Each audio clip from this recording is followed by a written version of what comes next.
परिचय। क्या हुआ जैक, तुम इतने गंभीर क्यों दिखाई दे रहे हो? आज अहमदाबाद में भारत और पाकिस्तान के बीच क्रिकेट मैच है और मैं वहां सजीव मैच देखने जाना चाहता हूं, लेकिन मेरे माता पिता इसकी अनुमति नहीं दे रहे हैं, तो मैं इसे कैसे देख सकता हूं? अच्छा जैक, तुम अपने घर में बैठकर इसे टीवी पर सजीव देख सकते हो। दोस्तों, हम जानते हैं कि संचार के विभिन्न साधनों, टेलीविजन, समाचार पत्र और इंटरनेट ने दुनिया को छोटा बना दिया है। इसीलिए आइए हम संचार के साधनों के बारे में विस्तार से कुछ और जानकारी प्राप्त करें।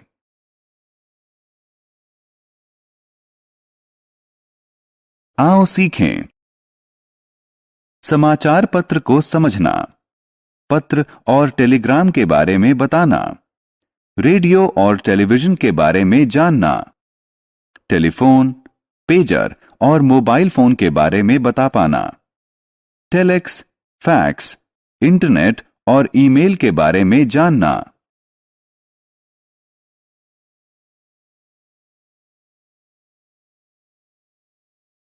समाचार पत्र। नमस्कार दोस्तों, कैसे हैं आप? आमतौर पर हम देखते हैं कि हमारे घरों में नियमित समाचार पत्र आता है, लेकिन इसका उपयोग क्या है? वास्तव में इसके माध्यम से कागज पर छपे शब्दों और चित्रों के माध्यम से दुनिया के बारे में सूचना प्राप्त करते हैं। इसके कई भाग होते हैं, जैसे राष्ट्रीय, अंतर्राष्ट्रीय, खेल, व्यापार की खबरें और मौसम का हाल। हम जानते हैं कि इसमें आपके लिए भी एक खास भाग होता है, जिसमें कहानियां, कविताएं, चुटकुले और पहेलियां प्रकाशित होती हैं। पत्र। आइए अब संचार के एक दूसरे साधन पत्र के बारे में जानें। इस मुद्रित रेखा के नीचे न लिखें। आप जानते हैं कि पत्र संवाद का लिखित माध्यम होता है। साधारणतः इसका प्रयोग दुनिया के किसी भी स्थान में रहने वाले लोगों के बीच सूचना के आदान प्रदान के लिए होता है। अंतर्देशीय पत्र, हवाई तार और पोस्ट कार्ड पत्र के विभिन्न प्रकार हैं। आइए इनके बारे में विस्तार से जानें। पत्रों के प्रकार। आइए अंतर्देशीय पत्रों से शुरू करते हैं। अंतर्देशीय पत्र एक हल्के नीले रंग का डाक टिकट लगा कागज होता है, जिसमें संदेश लिखा जाता है और इसे एक खास तरीके से मोड़ा जाता है। आइए अब हवाई तार के बारे में जानें। हवाई तार भी एक प्रकार का अंतर्देशीय पत्र होता है, जिसे हवाई जहाज से भेजा जाता है। अन्य प्रकार के पत्रों को पोस्ट कार्ड कहते हैं। पोस्ट कार्ड एक पीले रंग के कागज पर लिखकर सूचनाओं के आदान प्रदान का माध्यम होता है। लेकिन क्या आप जानते हैं कि कुछ पत्र हमारे पास बहुत शीघ्रता से पहुंचते हैं? इन्हें टेलीग्राम कहते हैं। टेलीग्राम। टेलीग्राम भी संचार का एक साधन होता है। टेलीग्राम में संक्षिप्त संदेश होता है, जिसे किसी दूर के स्थान पर शीघ्रता से भेजा जा सकता है। आपको यह जानकर आश्चर्य होगा कि टेलीग्राम के द्वारा बहुत छोटे संदेश भेजे जाते हैं और लोगों को उनके शब्दों के हिसाब से हर शब्द के पैसे देने पड़ते हैं।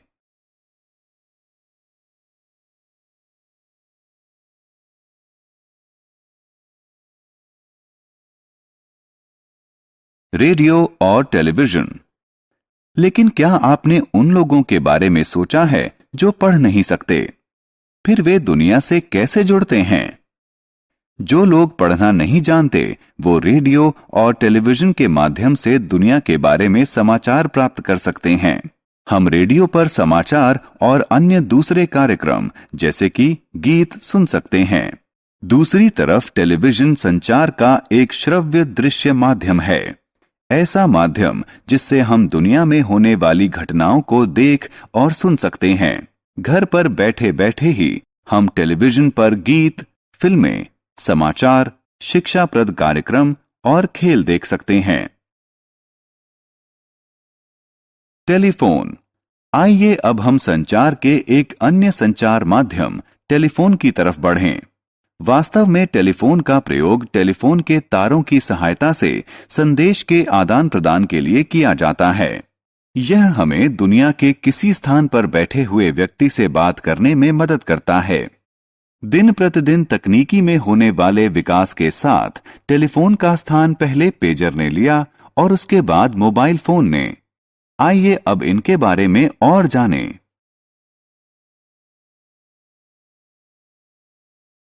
पेजर और मोबाइल फोन। पेजर एक यंत्र होता है जो आने वाले सतर्कता संदेश और या संक्षिप्त संदेश को ग्रहण करता है।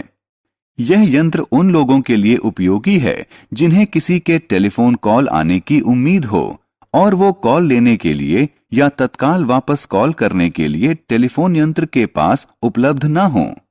लेकिन जल्दी ही मोबाइल फोन बाजार में आ गया और ज्यादा बेहतर तकनीक होने के कारण उसने पेजर का स्थान ले लिया। मोबाइल फोन की सहायता से हम कहीं भी स्थित व्यक्ति से बात कर सकते हैं और उसे संदेश भी भेज सकते हैं। इन फोन को टेलीफोन की तारों की जरूरत नहीं होती, इसलिए इन्हें लेकर हम हर जगह जा सकते हैं। टेलेक्स। टेलेक्स एक अन्य संचार माध्यम है जो टेलीप्रिंटर की सहायता से मुद्रित संचार की सुविधा उपलब्ध कराता है। टेलीप्रिंटर ऐसे यंत्र होते हैं जो एक दूसरे से केबल संजाल से जुड़े होते हैं। इस यंत्र में संदेश का टंकण करने के लिए एक कुंजी पटल होता है। एक तरफ की मशीन पर संदेश टंकित किया जाता है और दूसरे तरफ के यंत्र पर टंकित होता है। प्राप्तकर्ता एक कागज पर मुद्रित संदेश को पा सकता है, लेकिन ये सब संचार के सामान्य साधन हैं। आइए अब संचार के कुछ आधुनिक साधनों पर नजर डालते हैं। फैक्स और इंटरनेट। संचार का पहला आधुनिक साधन प्रतिकृति या फैक्स है।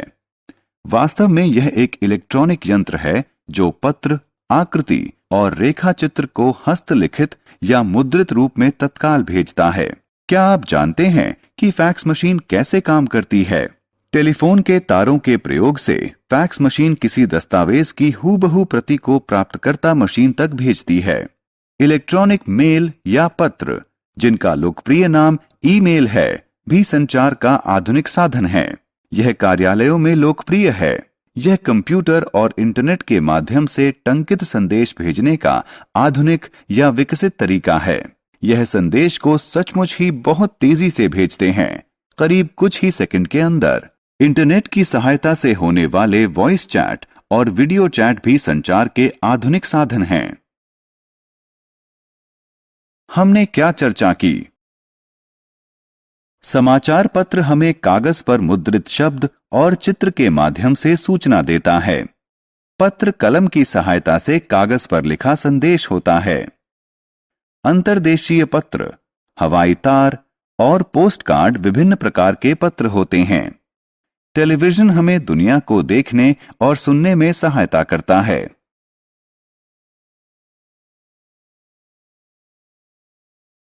टेलीफोन और मोबाइल फोन से हम दुनिया में किसी भी स्थान पर स्थित व्यक्ति से बात कर सकते हैं। टेलीफोन की तारों के माध्यम से भेजे गए टंकित या लिखित संदेश को प्रतिकृति या फैक्स कहते हैं। कंप्यूटर और इंटरनेट के माध्यम से भेजे गए टंकित संदेश को ईमेल कहते हैं।